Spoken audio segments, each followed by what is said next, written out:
El Ministerio de Igualdad ha anunciado un anteproyecto de ley por el que se convertirá en un delito tipificado la violencia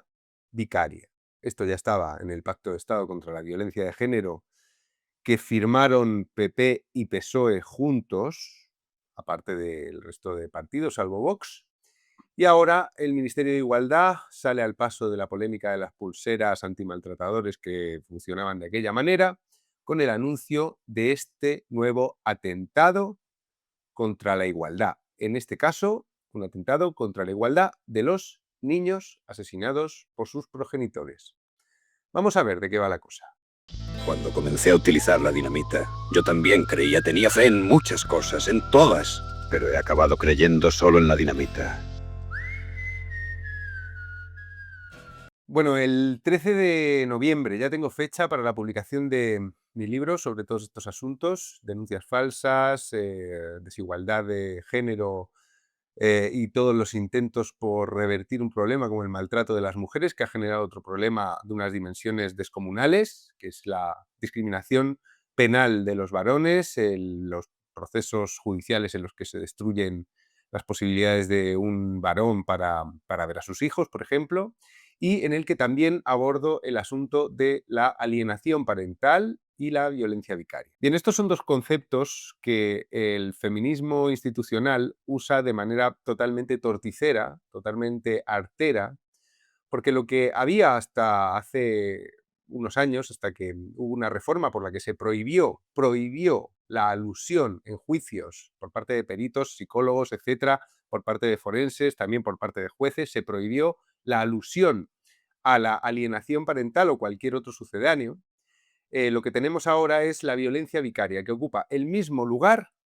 que la violencia, que la alienación parental, pero solo si lo cometen hombres contra los hijos. La alienación parental es un término polémico en el mundo de la psiquiatría porque no está recogido en el manual de los trastornos mentales, en el DSM-5, no está recogido allí como síndrome, el síndrome de alienación parental, que es una figura que un psiquiatra que se llamaba Garner se sacó de la manga porque se daba cuenta de que en procesos de divorcio los padres y las madres, vamos, uno de los progenitores podía utilizar la manipulación mental, la alienación, para convertir al hijo o a los hijos en enemigos de la otra parte. Garner lo describió como un síndrome y es verdad que no hay un consenso en el mundo de la psiquiatría, de la psicología, que determine que esto es un síndrome con unos síntomas y con una sintomatología, con una forma con unos test que puedas, digamos, comprobar que alguien padece este síndrome. Sin embargo, el fenómeno de la triangulación, de la alienación parental, del hecho de poner a los hijos contra la otra parte durante un divorcio o en una pareja conflictiva, es algo absolutamente contrastado. Arantxa Coca, una psicóloga española, creo que cifra en 40.000 los estudios revisados por pares en los que se alude de una manera o de otra, con una denominación o con otra, a esta cosa absolutamente normal, absolutamente comprensible, que es que una pareja que se rompe, una pareja en la que aflora el odio por la otra parte, que aflore donde todos son reproches, donde uno tiene la sensación de que la otra parte le ha jodido la vida, de que le ha maltratado psicológicamente, de que no le entiende, etcétera. En esas parejas, una vez que explotan, es muy probable, es muy probable que uno de los progenitores, normalmente el que se queda con la custodia o el que pasa más tiempo con los hijos, pueda verter sobre los hijos las ideas propias que tiene sobre el otro progenitor, olvidando que en el bienestar del menor, siempre que la otra parte no sea realmente una persona maltratadora, una persona vil, en el bienestar superior del menor, siempre está a tener una relación con ambos padres después del divorcio. Bien, las feministas en España lucharon a brazo partido, hubo varias comisiones, contra la alusión a la alienación parental en los juicios donde hubiera acusaciones normalmente no probadas de violencia de género. Una vez que se iniciaban procesos por violencia de género durante los divorcios, era común que la otra parte, el hombre, intentase probar que en muchas ocasiones la madre estaba poniendo a los hijos en su contra. Hay casos palmarios como el de María Sevilla o el de Juana Rivas, casos que el feminismo institucional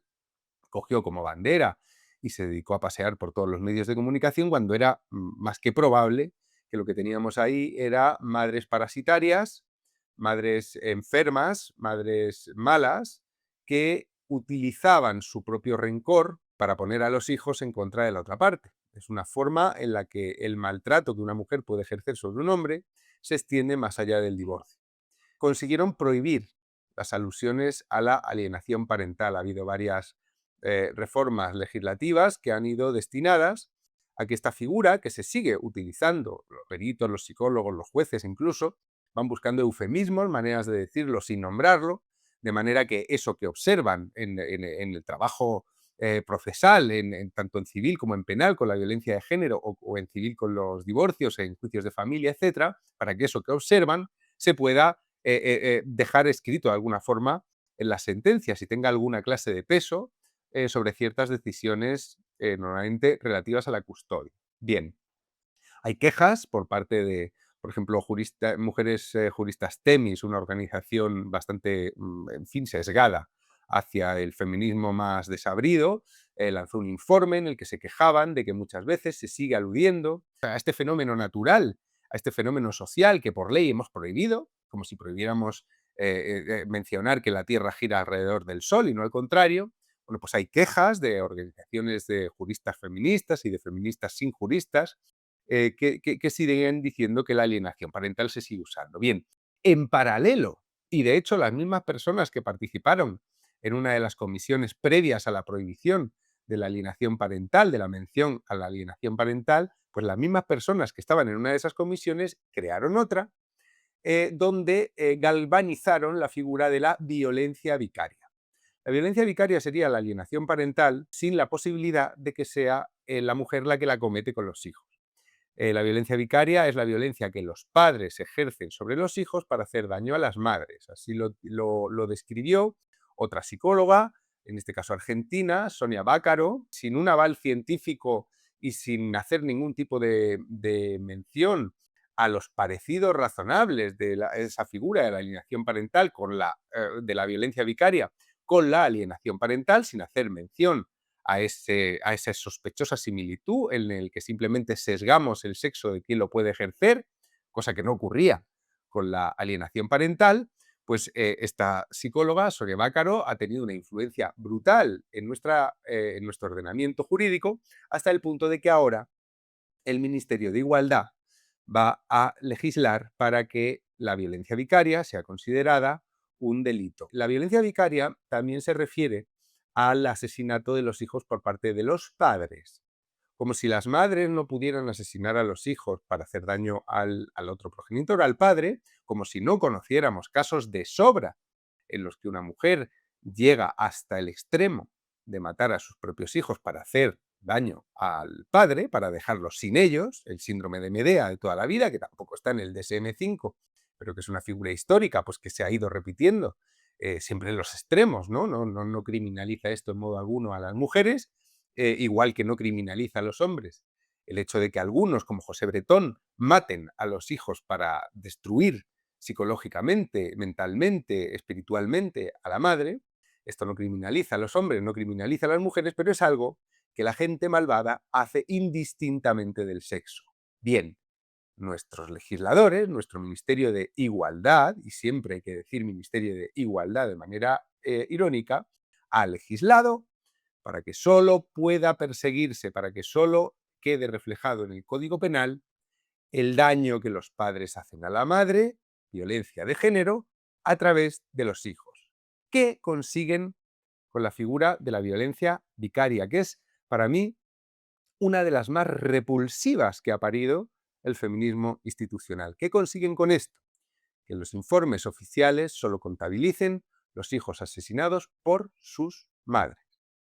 En los últimos años, el Poder Judicial está dando informaciones totalmente falsas cuando nos dicen que en el año 2023 9 menores fueron asesinados por sus padres.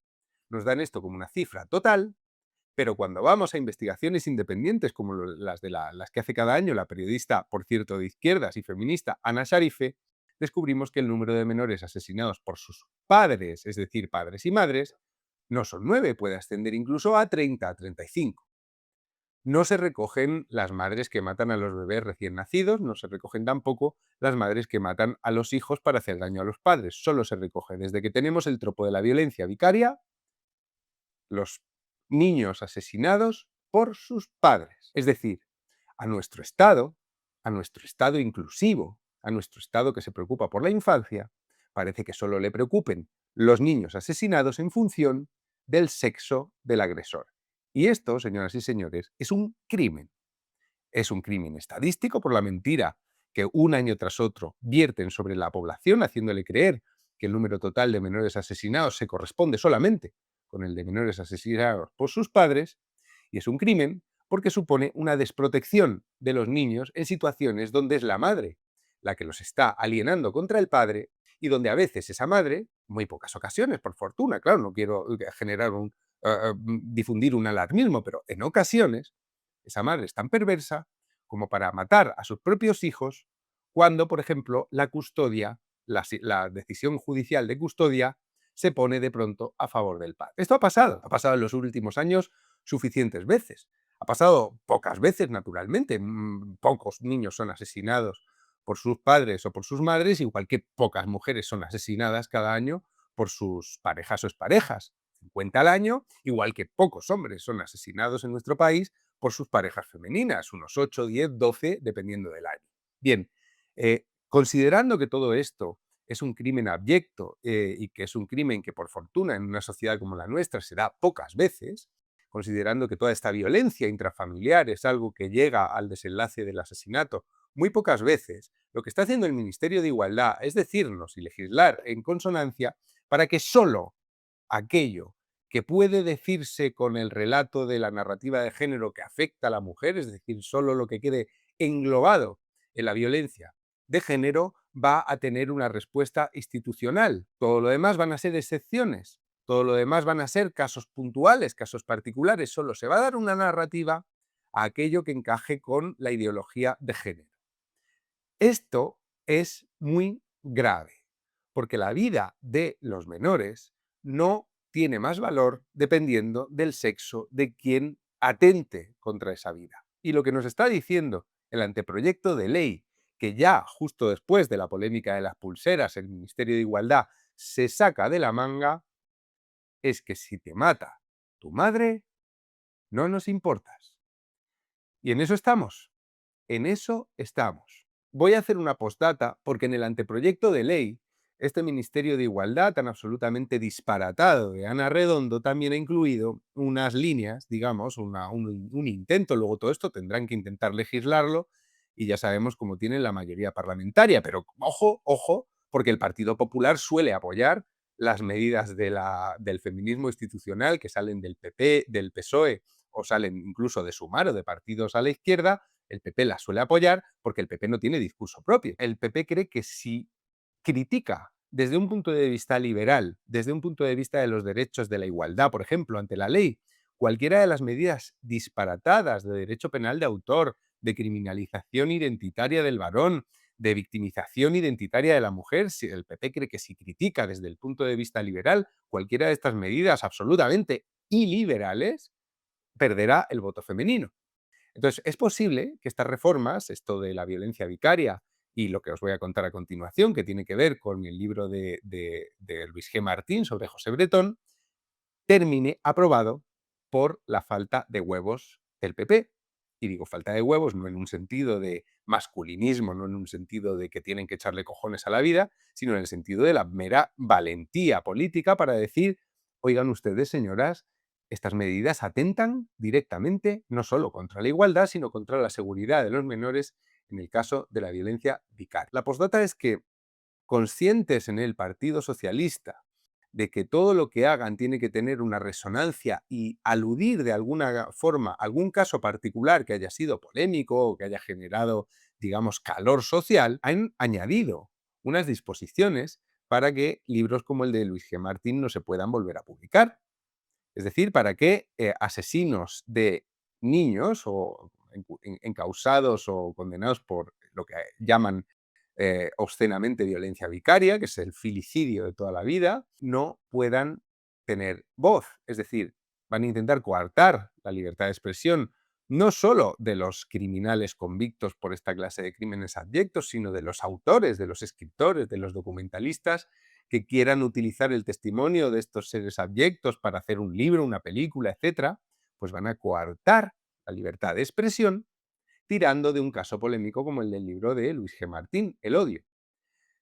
En fin, las medidas legislativas que ha emprendido el feminismo institucional en España en los últimos 20 años han ido todas por esta línea, han ido todas por esta línea con el apoyo casi siempre, en casi todas las ocasiones, del Partido Popular. Y lo que nos podemos encontrar de aquí a que este proyecto pase por el trámite parlamentario es que en España, además de dejar desprotegidas a todas las personas que viven en una casa y que no son mujeres, que sufren la violencia de género, es decir, que no son maltratadas por sus parejas o exparejas, además de eso, esto también se aplique a los hijos de esas parejas. Es decir, si en una situación, por ejemplo, conflictiva tras un divorcio, tú tienes la mala suerte de que no sea tu padre, sino tu madre la que te maltrata, tus posibilidades de salvarte van a ser mucho menores que si esto pasa al revés. Y esto es lo que en España llamamos igualdad.